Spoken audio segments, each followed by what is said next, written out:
ምርምርን ወደ ፕሮጀክት፣ ፈጠራን ወደ ሰላምና ልማት እንቀይር። ዛሬ የምናደንቃቸው ታላላቅ ለውጦች ሁሉ ከአንድ ቀላል ሐሳብ የተጀመሩ ናቸው። ፈጠራ ማለት አዲስ ግኝት ማዋደድ ብቻ አይደለም። ይልቁንም ያሉትን ችግሮች በአዲስ መንገድ ማየትና መፍታትም ነው። የፈጠራ እድገት የሚጀምረው ሰዎች ለምን፣ እንዴት ብለው ሲጠይቁ ነው። ስለዚህ ከተለመደው አይነት ሐሳብ ውጭና በላይ ለማሰብ አትፍራ። የትኛውም አይነት ሐሳብ አክብር፣ ነገር ግን በእውነትና በምክንያት ደግፍ።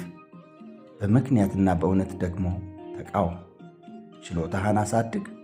ለውጥ እንዲፈጠር ሌት ተቀን ትጋ። ምክንያቱም ዓለም የሚጠብቀው ሌላ ሰው አይደለም። ማን ያውቃል? ለምድራችን መፍትሄ የሆነ የፈጠራ ሐሳብ ካንተ ሊገኝ ይችላል። አዲስ ሐሳብ አቅርብ፣ በድፍረት ተግብር። በፈጠራ ላይ የአገር እድገት በተፈጥሮ ሀብት ክምችት ብቻ አይመጣም። ይሁንና በእውቀት በምርምርና በፈጠራ ነው የሚገነባው። ስለዚህ በተለይ ምሁራን የዛሬን ችግሮች በምርምር የሚረዱ፣ የነገን ዕድሎች በፈጠራ የሚለዩ የለውጥ መሪዎች መሆናቸውን አትርሳ። አንድ ሐሳብ ወደ ፈጠራ፣ አንድ ምርምር ወደ መፍትሄ፣ አንድ ግኝት ደግሞ ወደ ሀገራዊ እድገት እንዲያመራ ማድረግ ምሁራን በሕይወት የሚኖሩበት ምክንያት ነው። ስለዚህ ምሁራን በመማር፣ በማስተማር፣ በመመራመርና በመፍጠር ሀገራችን የወደፊት ተስፋ ሊገነቡ ይገባል።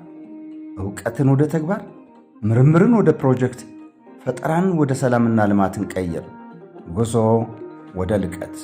አመሰግናለሁ።